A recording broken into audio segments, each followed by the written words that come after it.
जय हिंद साथियों, स्वागत है हमारा यूट्यूब चैनल बिहार सर्वे इन्फॉर्मेशन में।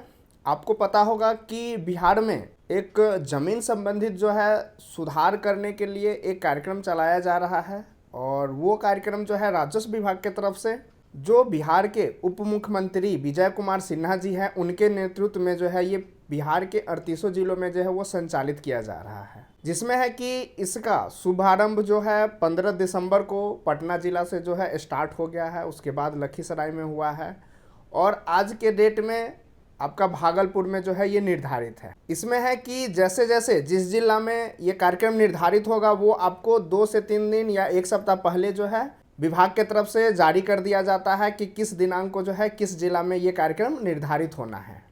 तो आज के जो वीडियो में हम बात करने वाले हैं कि जो जन कल्याण संवाद जो कार्यक्रम चलाया जा रहा है तो इसका मेन उद्देश्य क्या है, इसमें आप कैसे जो है भाग ले सकते हैं, कौन कौन सा जो काम है इसमें करा सकते हैं, कौन कौन लोग जो है इसमें आवेदन दे सकते हैं, उसका आवेदन का जो रजिस्ट्रेशन होता है उसका क्या प्रक्रिया है, ये तमाम सारी जानकारी मतलब जन कल्याण संबंधित जो भी डाउट है सब डाउट जो है इस वीडियो में हम आपको क्लियर करेंगे। तो सबसे पहले हम बात करते हैं कि ये जो आपका जन कल्याण है, ये जन कल्याण जो संवाद है, ये जो जन कल्याण संवाद कार्यक्रम चलाया जा रहा है तो इसमें है कि जो आपका भूमि संबंधित मतलब राजस्व भूमि संबंधित जो भी परेशानी है, जो भी समस्या है, उसी का जो है आप इसमें कंप्लेन कर सकते हैं, इसमें आवेदन दे सकते हैं। इसके अलावा अगर इसके विभाग मतलब राजस्व विभाग के अलावा कोई भी ऐसा विभाग का काम नहीं है जो इसमें होगा, तो आप अगर राजस्व विभाग से परेशान हैं या कोई काम से परेशान है तो चीज़ें जो है आप इसमें, क्योंकि सबसे पहले ये जो कार्यक्रम चलाया जा रहा है उसमें राजस्व पहले लगा हुआ है कि राजस्व भूमि सुधार विभाग की तरफ से जो है जन कल्याण चलाया जा रहा है और उसी में आप जमीन संबंधित जो त्रुटि है, जमीन संबंधित कोई समस्या है उसका निराकरण करने के लिए जो है आप इसमें आवेदन दे सकते हैं, इसमें आप आवेदन दे सकते हैं। तो हम बात करने वाले हैं कि जैसे अभी कोई जिला ले लीजिए, अभी जैसे भागलपुर में, ये भागलपुर जिला है और इसमें आपको निर्धारित है 5 जनवरी, ये आपका 5 जनवरी निर्धारित है, दिन आपका सोमवार, और इसमें जो लोकेशन होता है जो जिला में आपका प्रेक्षा भवन होता है उसी बिल्डिंग में जो है ये आपका कार्यक्रम संचालित किया जाता है और आयोजन होता है। सबसे पहले बात करते हैं कि इसमें है कि बिहार राजस्व जन कल्याण संवाद कार्यक्रम राजस्व में भूमि सुधार विभाग द्वारा चलाया जा रहा एक महाअभियान है। इससे पहले आपको पता था कि महाअभियान चलाया गया था, महाअभियान जो है वो चलाया गया था, उसमें भी यही था कि जमीन संबंधित आपका जो 4 प्रकार का उसमें काम होना था, जमाबंदी संबंधित कोई त्रुटि था या आपके पूर्वज के नाम से ज़मीन था उसका दाखिल खारिज हो या बंटवारा किए हैं वो, या आपका जो ऑफलाइन रसीद कटा है उसको ऑनलाइन चलाना, मतलब ऐसे 4 प्रकार के काम जो है ये महाअभियान में किया गया था। तो उसी को अभी ये महाअभियान में क्या हो रहा है कि जनवरी से आपका मार्च, इस बीच में क्या है कि जिनके द्वारा इसमें आवेदन दिया गया था उनका निराकरण होगा क्या, शिविर लगा के, फिर पंचायत स्तर पे जो है आपका शिविर लगेगा, वहाँ पे उनका जिन लोगों ने इसमें आवेदन दिया है उनका समस्या का निराकरण किया जाएगा। तो ये चीज़ें हो गया कि इसमें आपको मौका मिला था, उसमें आपको फॉर्म फिलअप करके जो है वो देना था, अपना जो आपका जमाबंदी पंजी है वो डॉक्यूमेंट्स लगा के इसमें जमा करना था। बट ये जो जन कल्याण संवाद है इसमें आपको कोई फॉर्म फिलअप नहीं करना है, इसमें आपको कुछ भी करने की ज़रूरत नहीं है, सिर्फ आपको इसमें आवेदन देना है। तो आवेदन में क्या देना है कि अगर कोई ज़मीन है, सबसे पहले बात करते हैं कि अगर इसमें हमको आवेदन देना है तो पहला तो है कि आपको पता होना चाहिए कि कौन सा जो है मौजा का, आपका जो मौजा का नाम होता है कि ये जो प्रॉब्लम है, जो शिकायत आप करना चाहते हैं, ये मौजा का आपको नाम पता होना चाहिए, उसका जो आपका आरटी नंबर है ये पता होना चाहिए, ज़मीन का आपका जो खाता है, जो आपका खेसरा है, जो आपका रकबा है, ये चीज़ें आपको इतना चीज़ पता होना चाहिए, क्योंकि जब आप आवेदन देंगे उसमें आपको इतना चीज़ें, ये चीज़ें आपको उसमें लिखा होना चाहिए, ताकि क्योंकि ज़मीन का कुछ भी होता है तो आपका जो रेवेन्यू थाना जो होता है मौजा और आरटी नंबर, खाता, खेसरा, रकबा, इसी से ज़मीन को पहचाना जाता है। और उसके साथ में आपका जो दस्तावेज है, तो दस्तावेज में जो समस्या है जिस भी जमीन का है उसका आपके पास केवाला होना चाहिए, या आपका खतियान होना चाहिए, या आपके पास रसीद होना चाहिए, या जमाबंदी पंजी होना चाहिए। ये चीज़ें हैं कि ये अगर आप किसी भी मौजा का किसी भी चीज़ में अगर आप कंप्लेन कर रहे हैं, कोई आवेदन दे रहे हैं, तो ये डॉक्यूमेंट्स आपके पास अवेलेबल होना चाहिए। साथ ही साथ जो आवेदन दे रहे हैं, जो आवेदक है, उनका इसमें जो है आधार कार्ड, जिसमें आपका साफ साफ जो है पता लिखा होना चाहिए। ये चीज़ें हो गया आपका आवेदक, जो आप आवेदन दे रहे हैं। और एक हो गया कि आवेदन, आवेदन में ये चीज़ें सब चीज़ें जो आपका मौजा, थाना नंबर, ये सब के बारे में उसमें जिक्र होना चाहिए। और जो आपका समस्या है, आपका जो समस्या है उसका उसमें विस्तृत वर्णन होना चाहिए, विस्तृत वर्णन होना चाहिए कि आपको क्या प्रॉब्लम है, उसमें क्या आप चाहते हैं और आपको क्या नहीं हो पा रहा है। ये चीज़ें जब आप आवेदन लिखेंगे उसमें जिस ज़मीन का आप आवेदन दे रहे हैं उसके बारे में लिखना है, दस्तावेज में जो आपका डॉक्यूमेंट्स है वो लगाना है, और आवेदक का जो आधार कार्ड है वो लगाना है, और समस्या जो है उसका पूरा विस्तृत जो जानकारी है उसमें आपको आवेदन में लिखना है। ये चीज़ें हो गया कि जब हम आवेदन देंगे, ये जब आवेदन तैयार करेंगे ये चीज़ें। साथ ही साथ जब आप आवेदन देते हैं तो लास्ट में जहां हस्ताक्षर करते हैं, जहां पे आप लास्ट में हस्ताक्षर करते हैं वहां पे आपका जो है नाम होना चाहिए, आपका पिता पति का जो भी है वो नाम लिखाना है, आपका जो मोबाइल नंबर है वो लिखना है। उसके बाद आपका जो पता है, जो आप आधार कार्ड दे रहे हैं उसमें जो आपका सही पता लिखा हुआ है, जो आपका पता लिखा हुआ है वो सही सही पता जो है उसमें फिल करना है। और साथ में आपका मोबाइल नंबर, ताकि जब आपका काम हो या कोई उसमें परेशानी हो तो आपसे कांटेक्ट किया जा सके, या आपको पत्राचार के माध्यम से जो है आपके पास कुछ डॉक्यूमेंट्स भेजा जाए या जानकारी मांगा जाए। तो ये चीज़ें हो गया कि आपको आवेदन जब देते हैं या आवेदन जब देना है तो इतना चीज़ें आपके पास होना चाहिए, फिर उसमें जो है आप आवेदन देंगे। अब बात करते हैं कि ये जो कार्यक्रम है, जो आपका कार्यक्रम है, इसका जो मुख्य उद्देश्य क्या है, इसका जो मुख्य उद्देश्य, ये करने के पीछे जो है आपका क्या उद्देश्य है। तो इसमें सबसे पहला जो है आपका कि समस्याओं, सुनवाई, समस्याओं का सुनवाई। जैसे मान के चलिए कि कोई रैयत है, आप अंचल, अनुमंडल, जिला, आप परेशान हो गए हैं कोई भी कागजात लेने के लिए हो, या आपका जो जमीन संबंधी समस्या है वो दाखिल खारिज का समस्या हो गया, परिमार्जन का समस्या हो गया, एलपीसी से रिलेटेड समस्या हो गया, तो उसका जो है आपको सुनवाई। तो वो सुनवाई कब होगा, जब आप उसमें आवेदन देते हैं। जब आप आवेदन देते हैं तो भी जो है इसमें सुनवाई होगा। सुनवाई क्या होगा कि जिनके पास आप देते हैं उप मुख्यमंत्री, मंत्री जी के पास जो है आप आवेदन देते हैं और वहीं पे त्वरित कार्रवाई होता है।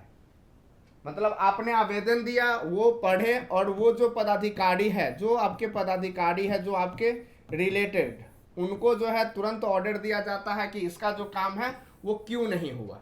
इसमें अगर कोई दिक्कत होता है तो वो रैयत से संपर्क किया जाता है और रैयत से जो है डॉक्यूमेंट्स की मांग की जाती है, जो जो अगर ज़रूरत होता है।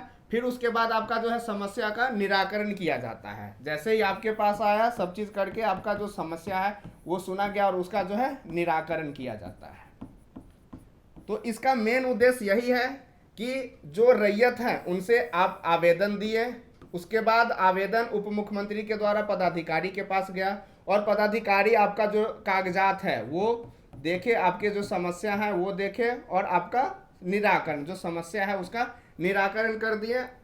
इसी में है कि डायरेक्ट अब आपको कहीं भी जाने की जरूरत नहीं है, बस आपको संवाद जो कार्यक्रम है वहाँ पे आपको अपना आवेदन देना है और वहीं से जो है आपका समस्या हल हो जाता है। तो ये तो सबसे पहले कि समस्या का जो सुनवाई है वो आपका वहीं हो जाएगा। कार्यक्रम का जो मेन उद्देश्य है कि आम रैयतों का जो दिक्कत है, जो समस्या है, उसको तुरंत सुना जाए और उसका जो है तुरंत समाधान किया जाए।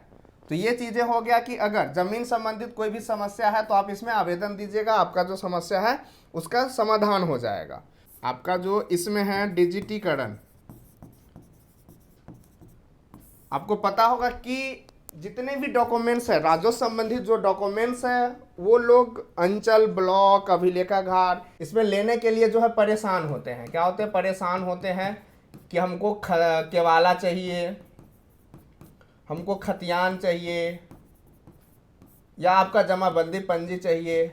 इसके लिए लोग क्या होता है कि अंचल कार्यालय का चक्कर लगाता है, आपका अंचल कार्यालय का चक्कर लगाता है, जिला का चक्कर लगाता है, फिर भी उनको टाइम से जो है डॉक्यूमेंट्स नहीं मिल पाता है। तो ये जो संवाद योजना चलाया जा रहा है तो उसमें अब ये बोला गया है कि जितना भी डॉक्यूमेंट्स है राजस्व संबंधी जो भी डॉक्यूमेंट्स है वो अब आपको ऑफलाइन नहीं मिलेगा, ऑफलाइन नहीं मिलेगा, वो चीज़ें अब जो है ऑनलाइन मिलेगा।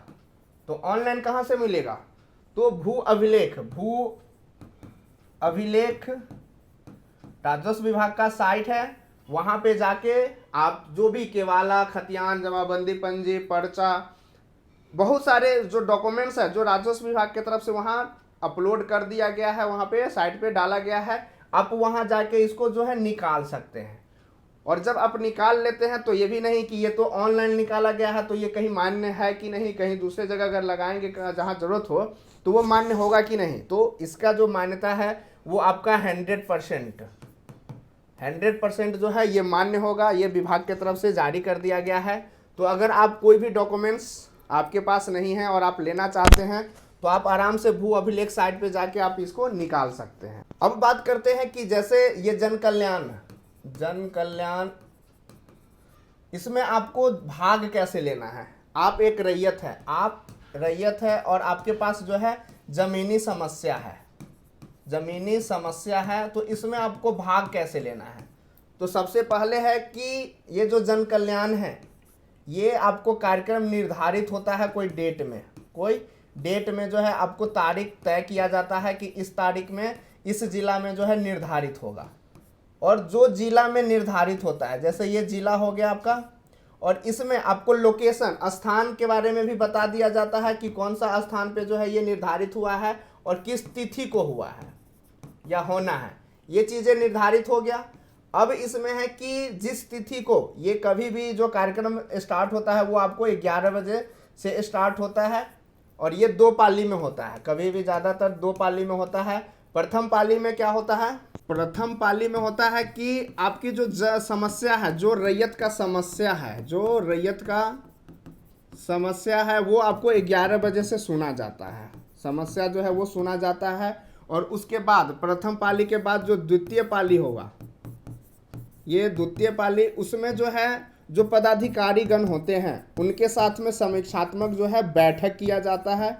उसमें आम रैयतों का समस्या नहीं, वो राजस्व विभाग की तरफ से जो ये द्वितीय पाली में है पदाधिकारी के साथ में जो राजस्व कर्मी होते हैं उनके साथ में क्या होता है? बैठक होता है। तो आपको इसमें भाग लेना है, जो प्रथम पाली में हुआ है इसमें आपको भाग लेना है। इसमें क्या करना है कि जो जिला में जो स्थान है, जो तिथि में ये निर्धारित होता है, तो वहाँ पे आपको 9 बजे से लेके सुबह 9 बजे से 10:30 बजे तक आपको अपना आवेदन जो है उसको रजिस्ट्रेशन कराना पड़ता है। आवेदन को क्या होता है? रजिस्ट्रेशन कराना पड़ता है। तो रजिस्ट्रेशन करने के लिए क्या होगा कि वहाँ पे जहाँ पे ये लोकेशन फिक्स होता है वहाँ पे आपको अंचल वाइज जो है स्टॉल लगता है। आपके ज़िला में जितने भी अंचल होता है सभी का जो है स्टॉल लगा होता है, वहाँ पे स्टाफ बैठे होते हैं। जैसे ब्लॉक नंबर 1, 2, यहाँ पे आपको जो भी अपना ब्लॉक है उस ब्लॉक में जाके आपको लाइन लग जाना है। क्या लगना है? लाइन लग जाना है। जो आपका ब्लॉक है वहाँ पे जाके इसमें लाइन में लग जाना है। और जो हमने डॉक्यूमेंट्स बताया, जो शुरुआत में हमने डॉक्यूमेंट्स बताया है, वो आवेदन अपने पास रख के आपको यहाँ पे जाके लाइन में लग के आपको रजिस्ट्रेशन कराना पड़ता है। तो रजिस्ट्रेशन में आपको कुछ नहीं, जो आपका आवेदन है वो लेके जाना है। उसके साथ में जो ज़मीनी दस्तावेज है वो आपको साथ में लगा देना है। उसके बाद ज़मीनी दस्तावेज के साथ में जब भी अगर मान के चलिए कोई ज़मीन है और आपका जो उसमें समस्या है, हम किसी दूसरे को आवेदन देते हैं, जैसे हम पहले क्या है कि सीओ को आवेदन दिए हैं, राजस्व कर्मचारी हैं उनको आवेदन दिए हैं, या DCLR जो है उनको आवेदन दिए हैं। तो जिन जिन को आपने आवेदन दिया है या कोई आवेदन अप्लाई किए हुए हैं तो उस आवेदन को इसमें साथ में लगाना है। जो आपका पावती रसीद होता है, जो रिसीविंग होता है, वो आवेदन इसमें लगाना आपको बिल्कुल भी नहीं भूलना है। ये आवेदन लगाने के बाद आपका जो आधार कार्ड में, वो आधार कार्ड का प्रति लगाना है, उसमें मोबाइल नंबर, पता, जो आपका पर्सनल जानकारी है वो साफ साफ लिखना है। इतना चीज़ करने के बाद ही आप अपना फाइल में एक लगा के एक आवेदन जो है वो तैयार कर लेते हैं। और ये आवेदन लेके जो है अपना ब्लॉक, जो आपका स्टॉल लगा हुआ है, वहाँ पे लाइन में लगा के अपना रजिस्ट्रेशन करा लेते हैं। और जैसे ही आपका आवेदन रजिस्टर्ड हो जाता है, आपका जो आवेदन है वो रजिस्टर्ड हो जाता है, वो चले जाता है मंत्री जी के पास, वो चले जाता है मंत्री जी के पास। और वहीं पे फेस टू फेस जो है आपके आवेदन को देखा जाता है, सुना जाता है, और जो जो दिक्कत होता है वहाँ पे बताया जाता है। तो ये चीज़ें करने के बाद क्या है कि आपका आवेदन मंत्री जी के पास चला गया। वहीं से जो है जितने पदाधिकारी हैं उनको जो है मंत्री जी के द्वारा आदेश दिया जाता है और उसमें जो है सुधार होता है। तो ये प्रक्रिया हो गया आपका कि जन कल्याण का। तो अगर कोई भी जिला में अगर ये जन कल्याण संवाद जो है आयोजन वो निर्धारित होता है, हम अपने चैनल के माध्यम से हम आपको शेयर कर देंगे कि इस तिथि को जो है यहाँ पे निर्धारित हुआ है। आशा करते हैं कि आज का वीडियो आपको अच्छा लगा हो। ऐसे ही बिहार सर्वे से रिलेटेड, बिहार जॉब से रिलेटेड और जन कल्याण संवाद से रिलेटेड जानकारी के लिए आप हमारे बिहार सर्वे इन्फॉर्मेशन चैनल को सब्सक्राइब करें। और अगर आप हमें फेसबुक पे देख रहे हैं तो इंजीनियर राजेश रोशन को फॉलो करें। वीडियो देखने के लिए धन्यवाद।